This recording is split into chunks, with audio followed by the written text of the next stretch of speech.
देख रहे हैं राष्ट्रवादी संदेश। नमस्कार, आदाब, सत श्री अकाल। मैं लाल मोहम्मद जन, स्वतंत्र पत्रकार, और आप देख रहे हैं राष्ट्रवादी संदेश। आज हम आपको जो खबरें बताएंगे बहुत महत्वपूर्ण समाचार है सारे, और वो समाचार है जिसका हमें आज इंतजार था। मैं समाचार सुनाने से पहले आप लोगों से निवेदन करूंगा कि हमारा राष्ट्रवादी संदेश जो यूट्यूब चैनल है उसको आप सब्सक्राइब जरूर कर लीजिए, क्योंकि हम प्रतिदिन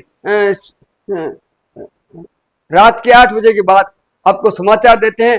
तो आप अगर इसको सब्सक्राइब कर लेंगे राष्ट्रवादी संदेश को, यूट्यूब चैनल को, तो आपको समय समय पे हमारे क्षेत्र के समाचार मिलते रहेंगे। तो सबसे बड़ी खबर आज मैं बताऊंगा।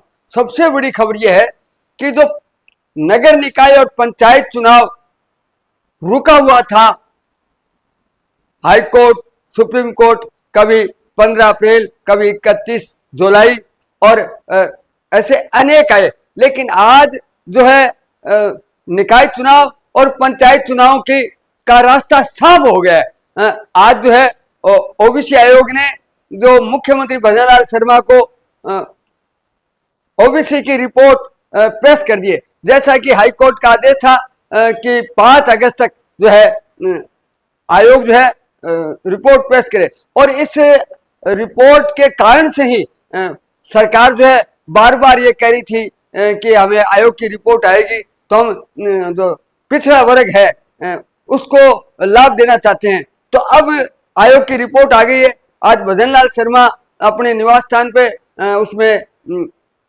नगर निकाय के मंत्री और पंचायत राज के मंत्री और अधिकारी सभी वहां उपस्थित थे, और उन्होंने कहा कि हम इसकी रिपोर्ट को अध्ययन करेंगे, और जैसा कि हाई कोर्ट का निर्देश था कि 5 अगस्त तक जो है आयोग रिपोर्ट पेश करे, और 15 अगस्त तक इसकी जो है वार्डों का और पंचायतों का चेयरमैन का ये जो है लॉटरी निकाल जाए। तो 15 अगस्त तक अब रास्ता साफ हो गया, क्यों रिपोर्ट आ गई है। बार बार कह रही है, विपक्ष कह रहा था कि हार के डर से नहीं कराना चाहते हैं, लेकिन सरकार ये कह रही थी कि हमें आयोग की रिपोर्ट नहीं। तो रास्ता साफ हो गया, अब रिपोर्ट मिल गई है। तो संभवतः 15 अगस्त तक कौन चेयरमैन बनेगा, कौन सरपंच बनेगा और कौन जिला प्रमुख बनेगा, ये सब जो है किस वार्ड से कौन चुनाव लड़ेगा, महिला है, ओबीसी महिला, सामान्य महिला, सामान्य पुरुष और SC ST, ऐसे सभी वार्डों का अब जो है अध्ययन करने के बाद में शीघ्र ही जो है ये 15 अगस्त तक वार्डों का और चेयरमैन और सरपंचों का, प्रमुखों का ये भी लॉटरी निकल जाएगी। तो आज हमारे साथ है पवन कुमार नाइक, इनकी बहन पूनम जो है वार्ड नंबर 8 की पार्षद है, और ये अपनी बहन के साथ पार्षदी में भी समय समय पे सहयोग करते रहे हैं। तो आज इनसे मिलते हैं। नगर पालिका चुनाव की चर्चा चल रही है। पवन जी नमस्ते। नमस्कार। आज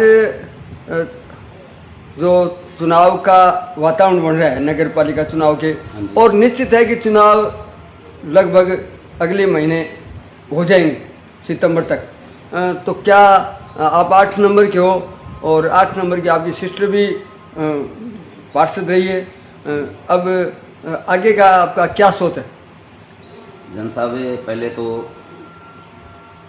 जो भी इस चैनल को आज अपना पूरा शहर या शहर से जो बाहर भी जो अपने इस चैनल को आज देख रहे हैं, मैं उनसे भी हाथ जोड़कर निवेदन प्रार्थना, आज मैं जन साहब के सामने कुछ बातें करने के लिए आज मैं उनके लाइव आया हूँ।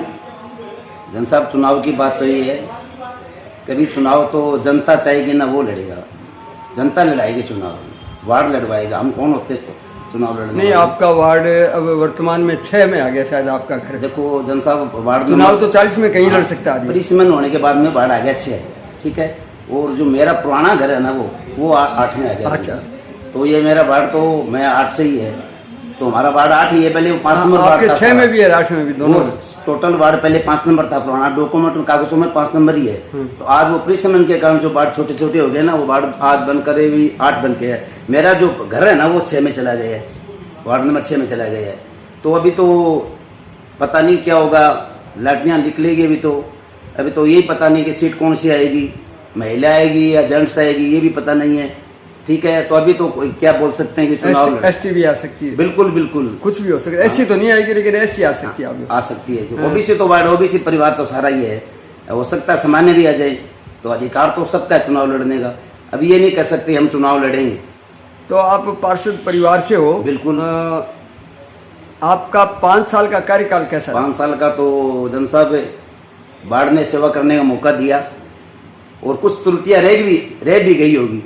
हमने तो 5 साल वार्ड में अपना जो समय दिया ना, वो वार्ड की जनता बताएगी। नहीं, कारण ये भी हो सकता है कि आप विपक्ष में थे। देखो, हम बीजेपी विपक्ष में थे, बीजेपी के सिंबल से चुनाव जीते। ठीक है, विधायक जी ने टिकट देकर, और छोटी सिस्टर पूनम वो बीजेपी की टिकट से विजयी हुई। तो उसके बाद में कार्यकाल भी चलता, बीच में विपक्ष में होकर भी है ना, हमने पक्ष विपक्ष ना करते हुए ना वार्ड की सेवा की है, वार्ड की सेवा की, वार्ड का काम किया है, वार्ड ने जो आदेश दिया ना वो काम किया है जन साहब। चलो पवन जी, आपसे एक लीग से अलग हटके बात करूंगा।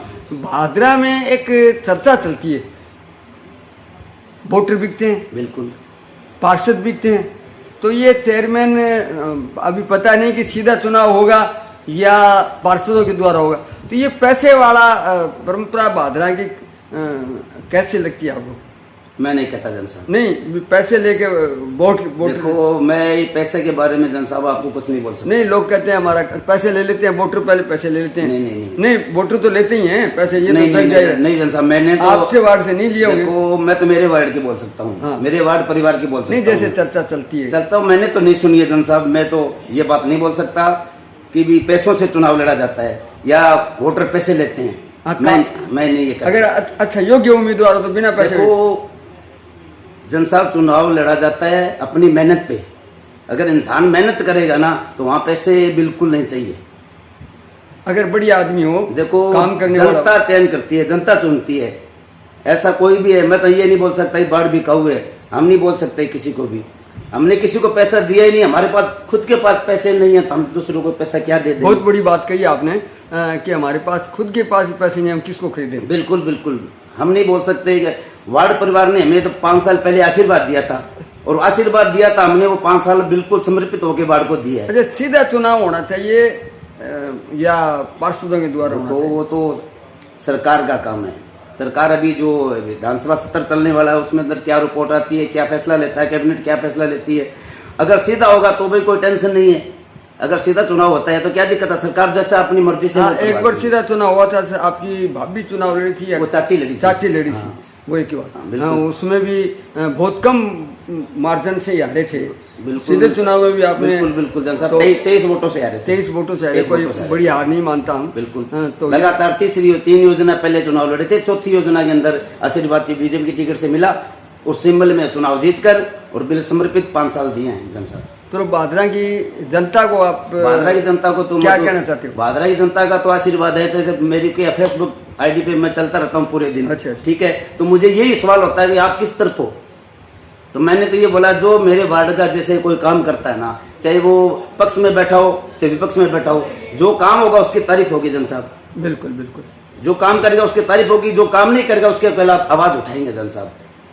चलो, बहुत बहुत बढ़िया। अभी हमने आपका भी बहुत बहुत धन्यवाद जन साहब। संक्षिप्त में पूछा है क्योंकि अभी चुनाव प्रक्रिया है, वार्डों के सीमांकन हो गया, कुछ 9 के 8 में आ गए, कुछ 6 में चले गए, कई चेंजिंग आई है, और ओबीसी की रिपोर्ट भी आज पेश हुई है। अब लॉटरी निकलेगी, लॉटरी के बाद में थोड़ा पता लगेगा। उम्मीदवार भी धीरे धीरे आ रहे हैं सामने, तो हम दिखाएंगे आपको। तो आज पवन जी से हमने बात की, बहुत बढ़िया लगा। तो देखते रहिए हमारा चैनल, और आगे भी हम लोगों से मिलेंगे, एक एक करके धीरे धीरे सबसे मिलेंगे। टाइम बहुत है, वार्ड 40 है, फिर भी जो इच्छुक हो उनसे भी हम मिलेंगे, जो हम भी मिलते हैं, जो मिलेगा राजनीतिक रुचि रखता है उससे बात करेंगे। तो चुनावी चर्चा हमारी जारी रहेगी। आज पवन जी से मिले, कल किसी और से मिलेंगे। धन्यवाद पवन जी। मैं आपको पहले बता दूं कि जैसा कि पहले बताया था कि चेयरमैन और जिला प्रमुखों का कलेक्टर लॉटरी निकालेंगे, पंचायतों के और ब्लॉक मेंबरों के और वार्ड पार्षदों के जो है वो एसडीएम जो है जो निर्वाचन अधिकारी हैं वो लॉटरी निकालेंगे। तो अब रास्ता साफ हो गया। अगर हम आपको दूसरी खबर बताएं, आज हाथीपुरा वास में कुछ दानदाताओं ने, कुछ लोगों ने अपनी सुविधा के अनुसार या यूं मान लीजिए अपने इच्छा के अनुसार, और कुछ लोगों ने अपने पिता पति आदि के नाम से जो है आज कुर्सियां भेंट किए। तो सावा बाईपास जो प्रणामी कॉलेज है उसके सामने जो है हाथीपुरा वास का जो गेट है, उस गेट पे जो है वो भी आपको हम समाचार दिखाएंगे।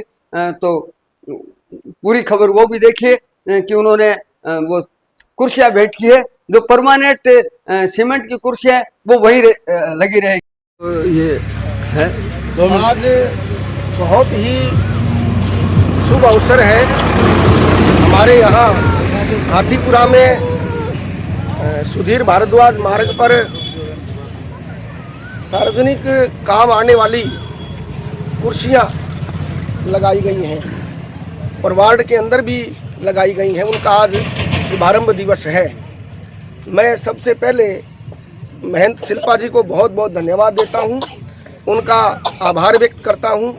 उन्होंने 2 कुर्सियां यहाँ रखी हैं, एक कुर्सी हमारे त्रिवेणी धाम पे रखी है, एक कुर्सी 30 फुट रोड पे रखी है। इसके बाद मैं बहुत धन्यवाद करता हूं आदरणीय छोटू राम जी जोशी परिवार का, जिन्होंने हमारी आंटी जी आदरणीय बलवंती जी जोशी, जो बहुत ही सामाजिक और धार्मिक महिला थी, उनकी स्मृति में 2 कुर्सियां यहाँ रखी हैं। और मेरे परम मित्र आदरणीय देवानंद जी दासवाणी, पुलिस स्टेशन के सामने जिनकी परचून की दुकान है, उन्होंने अपने दादाजी स्वर्गीय सुजानमल जी दासवाणी की स्मृति में और एक कुर्सी यहाँ रखी है। ये सामाजिक सरोकार का एक बहुत बड़ा उदाहरण है। जब हम सब लोग मिलकर के और इस प्रकार सामाजिकता में और भाग लेंगे तो निश्चित रूप से सामाजिक स्वरूप सुधरेगा। और आज बड़ा परम हर्षित विषय का हो रहा है कि आदरणीय Amarnath ji Sharma, chairman Shri Shyam education trust यहाँ पधारे हैं और ये एक आकस्मिक भगवान का ही आशीर्वाद है। आगे से ये जा रहे थे तो मैंने निवेदन किया कि साहब आपको यहाँ आना है, तो इन्होंने बिना हिचक 1 मिनट में और मेरे निवेदन को मानते हुए, तो आपकी उपस्थिति को भी मैं बहुत बहुत प्रणाम करता हूँ। मेरे वार्ड के सभी संभ्रांत जन यहाँ हैं और महंत जी की पूरी टीम को, शिल्पा जी की पूरी टीम को मैं बहुत धन्यवाद देता हूँ। आप हमारे वार्ड की वासी हो गई हैं तो आपका मैं अभिनंदन भी करता हूँ। हाथीपुरा संपूर्ण वार्ड वासियों की ओर से जोरदार तालियों की ओर से आपका बहुत बहुत अभिनंदन। इस पूरे काम में आदरणीय भगवती जी सैनी की प्रेरणा बहुत बड़ी रही है। बहन भगवती जी ने शिल्पा जी को प्रेरित करके और ये सारा कार्य करवाया है, तो मैं आपका भी बहुत आभार और अभिनंदन करता हूँ। हमारा हाथीपुरा वास और एक परिवार है और वार्ड परिवार के नाम से ही और हम सब संबोधित इनको करते हैं, तो आप सबका मैं बहुत अभिनंदन करते हुए सबसे पहले आदरणीय गुरुजी अमरनाथ जी शर्मा से निवेदन करूंगा कि साफा पहना करके महंत जी का आप अभिनंदन वंदन स्वागत करें। जी बिन्ने है साफा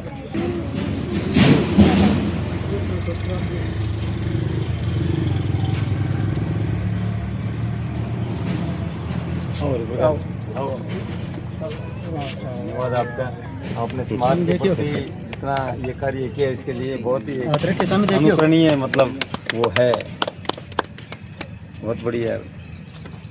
मोहल्ले वासियों ने मिलकर के और हरिप्रकाश जी का तो कहें क्या, ये तो एक समाज सेवी व्यक्ति हैं और पूरे मोहल्ले में क्या पूरे भादरा में भी इनको जहाँ भी आवश्यकता पड़ती है हमेशा तैयार रहते हैं ये। और मोहल्ले के दिन का बहुत ही ज़्यादा विशेष लगाव है। अमीर गरीब का कोई मतलब नहीं है, किसी के गरीब हो चाहे अमीर हो, तुरंत ये पहुंच जाते हैं उस काम में। और समाज सेवा में तो योगदान है। अब कह रहे थे कि भाई यहाँ निर्विरोध चुने जाएंगे, तो ये कोई बड़ी बात नहीं इनके लिए। ऐसे व्यक्ति के लिए और ऐसे व्यक्तियों को आगे रखना चाहिए जो समाज में काम करे। तो ऐसे विरले व्यक्ति मिलते हैं, इनका बहुत बहुत साधुवाद। और महाराज जी का भी बड़ा साधुवाद। देवानंद जी ने भी अपने दादाजी की याद में बनवाया, और जोशी जी के परिवार ने भी इनके घर से बड़े ही सजन थे, और हमारे तो पोते पोतियों को लेने आए थे। और उस दिन बड़ा अचरज यही हुआ कि छोड़ के गए हैं जी उस दिन, जिस दिन शांत हुए हैं उस दिन पोते पोतियों को छोड़ करके, और वो घर तो पहुँचे नहीं बेचारे, उनको चक्कर पड़ा। उनकी उम्र इतनी थी, बड़े उनकी आत्मा भगवान स्वरूप में प्रदान करे उनको, और उनकी याद में बनाया जोशी जी ने। बड़ा बहुत इनका बड़े आभारी हैं। और आप मीडिया कर्मियों का बहुत बहुत धन्यवाद, और सब वार्डवासियों को बहुत बहुत धन्यवाद। शिल्पा जी, अब मैं अभिनंदन करने के लिए आदरणीय दीपेश जी शर्मा, आदरणीय दिनेश भाई साहब, और आदरणीय प्रेम जी वर्मा, आदरणीय साधु सिंह जी और आदरणीय श्याम जी को आमंत्रित कर रहा हूँ। आदरणीय छोटू राम जी जोशी साहब का साफा पहना करके अभिनंदन वंदन स्वागत करें। हाँ, अब लगा दे।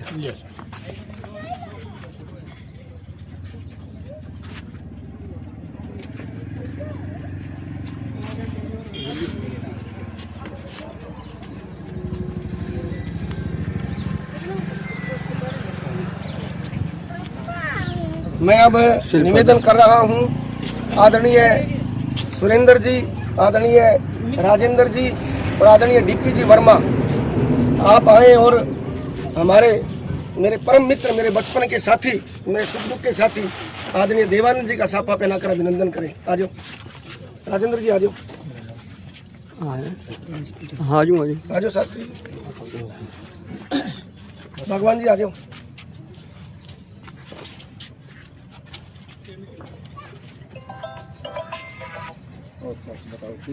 मैं माल्यार्पण के लिए निवेदन करूंगा आरती शर्मा, सुनीता जी और हमारी समस्त माताएं बहनें यहाँ उपस्थित हैं।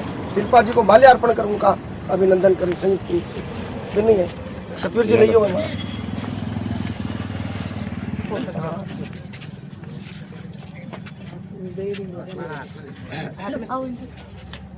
फोटो जरूर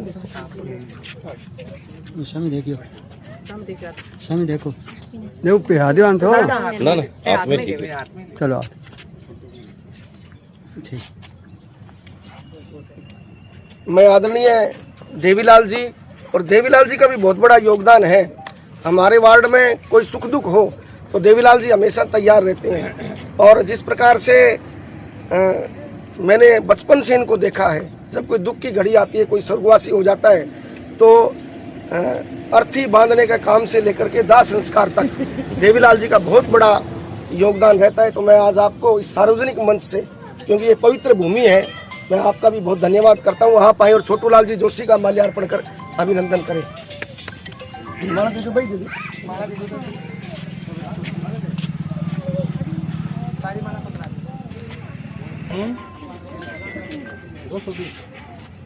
ठीक है।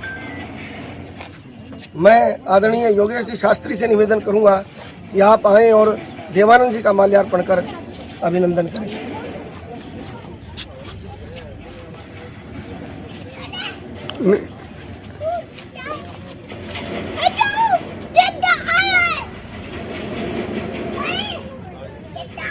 ठीक है।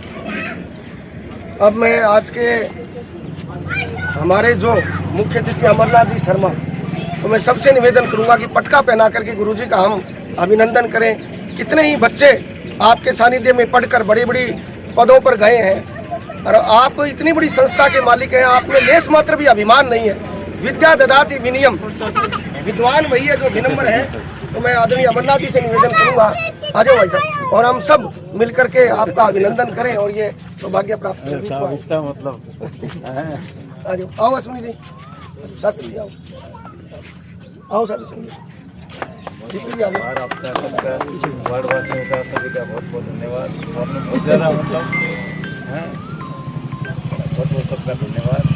बताइए बहुत इस प्रकार से वार्ड का विकास हो, और हरिप्रकाश जी जैसे निरंतर उन्नति और प्रगति करते रहें और पूरे मोहल्ले वासियों में सुख शांति अमन चैन भगवान प्रभु की कृपा से बनी रहे सब। बहुत बहुत धन्यवाद। अब मैं देवीलाल जी का भी सम्मान करवाना चाहता हूँ, क्योंकि ये व्यक्ति हमेशा लाइमलाइट से दूर रहे हैं, लेकिन धरातल पर इन्होंने बहुत बड़ा काम हमेशा किया है। तो मैं देवीलाल जी को प्रणाम करते हुए मैं आमंत्रित कर रहा हूँ और सारे आओ सुनिए।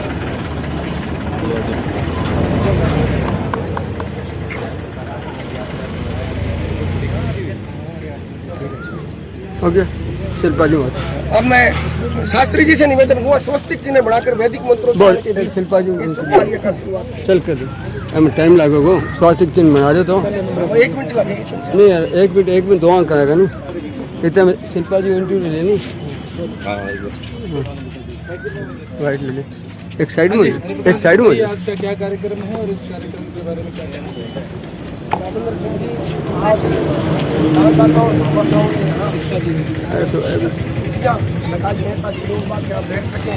भगवती जी थोड़ा शिल्पा जी आप सामाजिक सरोकार में पूर्व में भी अनेकों आपने ऐसे कार्य किए हैं, कैसा लग रहा है, क्या कहेंगे इसको लेकर? जय श्री कृष्णा, राधे राधे। मैं तो आज ये काम हुआ मैं बहुत खुश हूँ और मैं तो ये चाहती हूँ, हमारी दीदी ने हमें प्रेरित किया कि हमें यहाँ पे ये करवाना चाहिए, तो मैं दीदी को ये बोल रही हूँ आगे भी मेरी जरूरत हो तो मैं ज़रूर आगे से आगे और भी काम करवाऊँगी। और मैं तो ये सुख शांति अमन चैन रहे बस मेरे हाथीपुरा पास, मेरे पूरे बादरा क्षेत्र, मेरे पूरे बादरा तहसील के अंदर सब की मतलब अच्छी काम राधे राधे। चलो बहुत बहुत धन्यवाद। तो ये शिल्पा जी अपनी सभी सहयोगियों साथियों के साथ आई है और ये बहुत बढ़िया ये सारा कार्यक्रम और ये कुर्सियाँ दी बहुत ही शानदार लगा। शिल्पा जी नेट थाना से हैं लेकिन उन्होंने यहाँ आके और भगवती जी तो प्रेरित है थाने प्रेरित कौन करे जी? अरे मान तो वैसे दीदी हाँ दीदी कहो का बैठे कुर्सियां लगवानी है, चलो दीदी कहे तो बहुत अच्छी बात। अर्थे लगा दी हैं। चलो आगे का रोड लगवा दे, हमारे वाटर कूलर रोड लगवा लो फिर दीदी। चलो बहुत बहुत बढ़िया अच्छे काम के लिए। बच्चियों का सामने स्कूल भी है, कॉलेज है, तो एक अच्छी बात। शिल्पा जी क्या कहेंगे आज?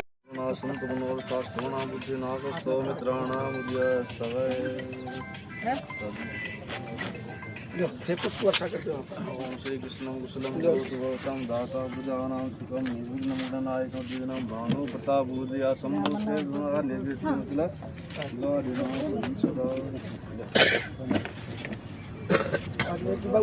आ जाओ सतवीर जी आओ।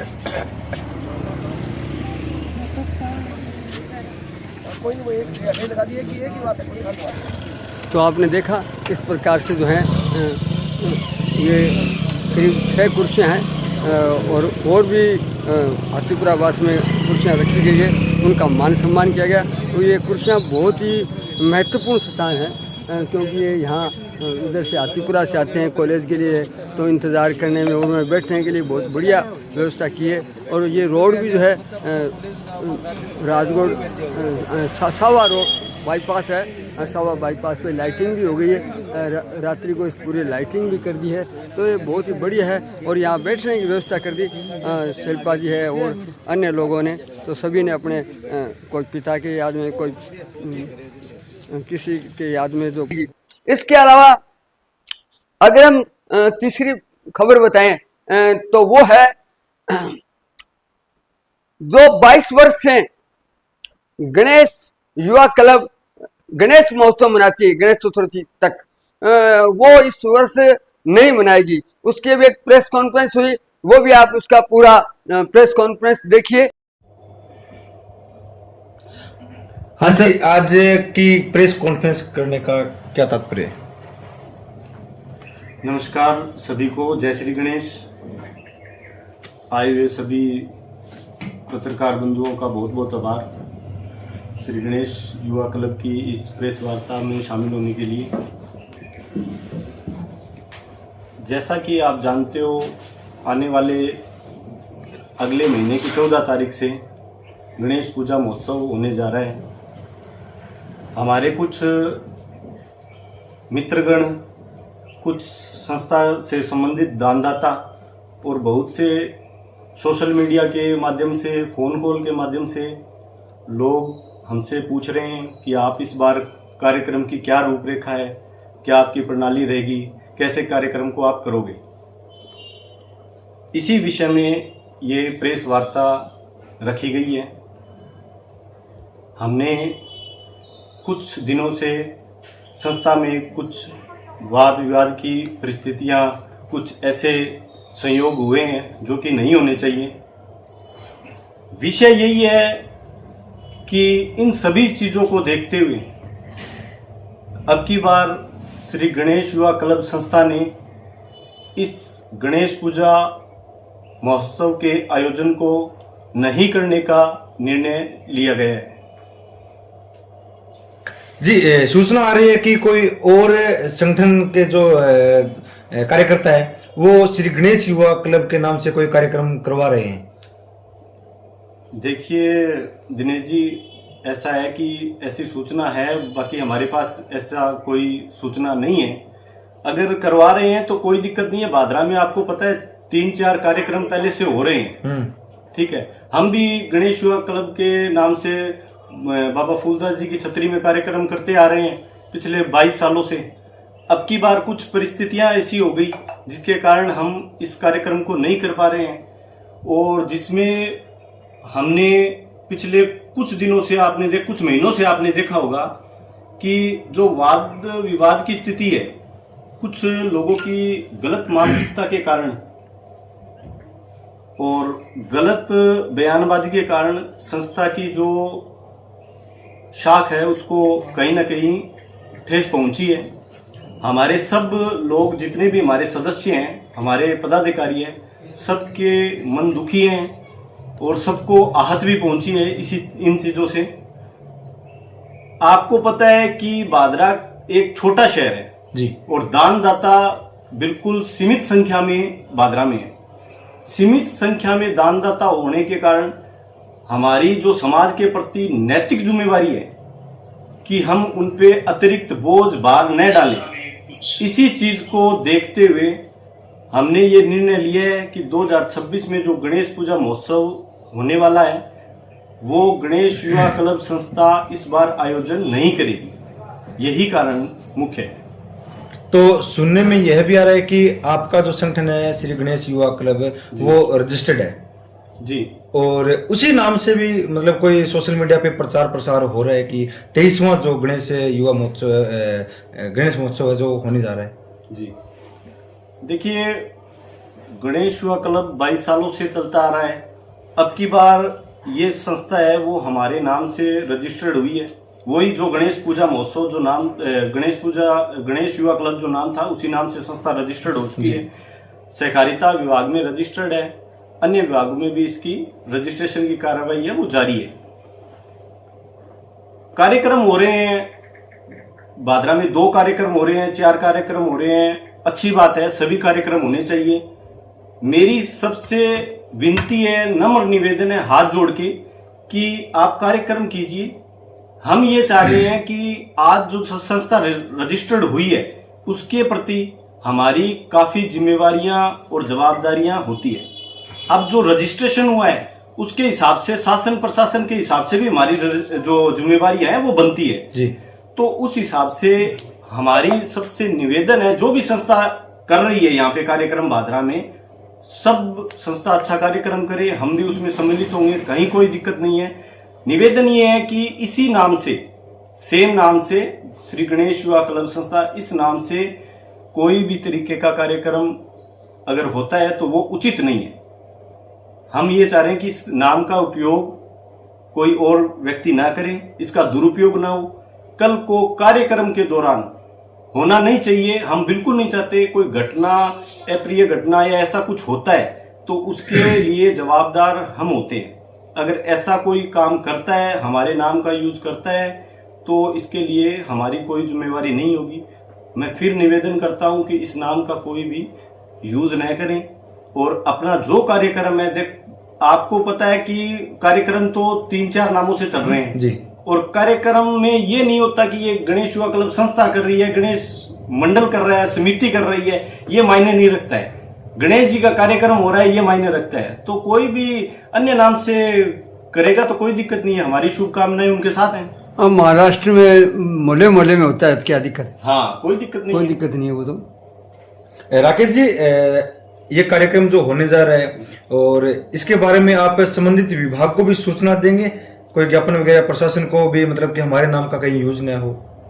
देखिए दिनेश जी, मैं आपको बता देता हूँ कि जो कार्यक्रम होने जा रहा है, जो अब की बार हम नहीं कर रहे हैं जी, और अन्य लोग कर रहे हैं, अगर ऐसा कोई सेम नाम से कुछ होता है तो हमारी जिम्मेवारी बनती है कि हम शासन प्रशासन को अवगत कराएं, ताकि भविष्य में इस संस्था पे किसी तरह की आंच न आए।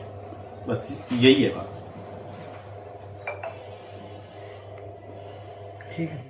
इसके अलावा मैं आपको बताऊं कि अभी नौर भादरा क्षेत्र में सिंचाई पानी की बड़ी समस्या है।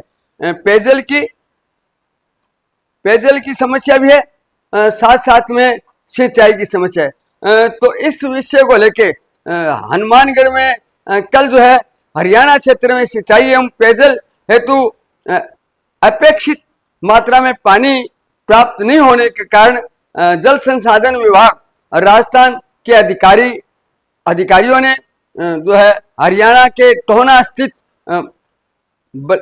बलीवाला हेड का दौरा कर वस्तु स्थिति का जायजा लिया। निरीक्षण दल पर जल संसाधन विभाग नौर के अधिशासी अभियंता श्रीमती प्रियंका चौधरी और भादरा के अधिशासी अभियंता तिलोक कुमाऊ तथा नौर के सहायक अभियंता मुकेश कुमार शामिल है। निरीक्षण के दौरान अधिकारियों ने टोना के अधिशासी अभियंता श्याम ढींगरा के साथ सिद्धमुख नौर फीडर एवं फतेहाबाद ब्रांच का संयुक्त निरीक्षण किया तथा CP 4 एवं CP 5 पर राजस्थान को अपेक्षाकृत कम पानी मिलने के संबंध में विस्तृत चर्चा की। इस अवसर पर अधिशासी अभियंता श्री श्याम ढींगरा ने बताया कि पंजाब क्षेत्र से भाखड़ा मेन लाइन ब्रांच में लगभग 5000 क्यूसेक पानी की मांग के मुकाबले वर्तमान में केवल 3800 क्यूसेक पानी ही प्राप्त हो रहा है। इसके कारण राजस्थान के साथ साथ हरियाणा को भी सिंचाई तंत्र में गंभीर रूप से प्रभावित है तथा सभी क्षेत्रों में सीमित जल उपलब्ध के अनुसार पानी का वितरण किया जा रहा है। तो नौर और भादरा के अधिकारियों ने आग्रह किया है कि वर्तमान में जल संकट की स्थिति में राजस्थान की नहरों को भी समानुपातिक आधार पर पर्याप्त पानी उपलब्ध कराया जाए। तो मैं सबसे बड़ी बात आपको बताऊं कि अब जो है हरियाणा और राजस्थान के लोगों ने बैठक कर सिद्धमुख नौर की फीडर की वर्तमान स्थिति पर भी पूरी चर्चा हुई और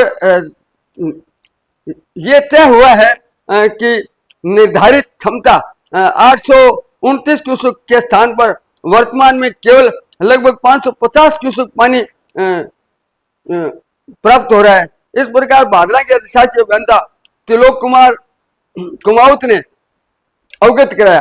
तो सिद्धमुख नौर फीडर के फतेहाबाद ब्रांच व नौर फीडर के रिलाइनिंग हेतु DPR तैयार करने के लिए राजस्थान सरकार द्वारा प्रशासनिक एवं वित्तीय स्वीकृति AFS जारी की जा चुकी है।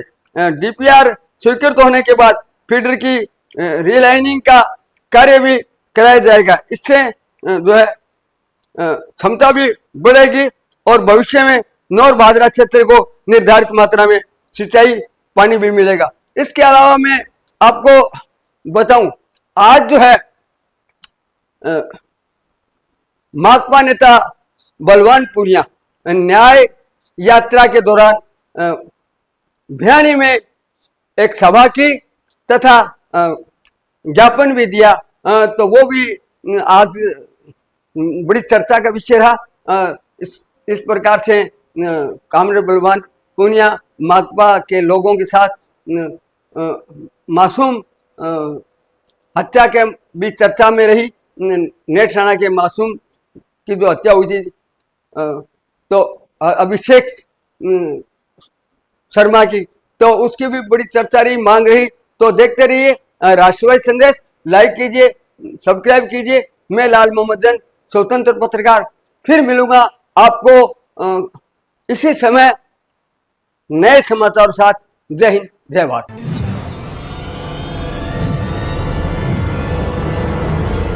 हमारा वीडियो आपको अच्छा लगे तो सब्सक्राइब करें, बेल आइकन दबाएं और लाइक करें।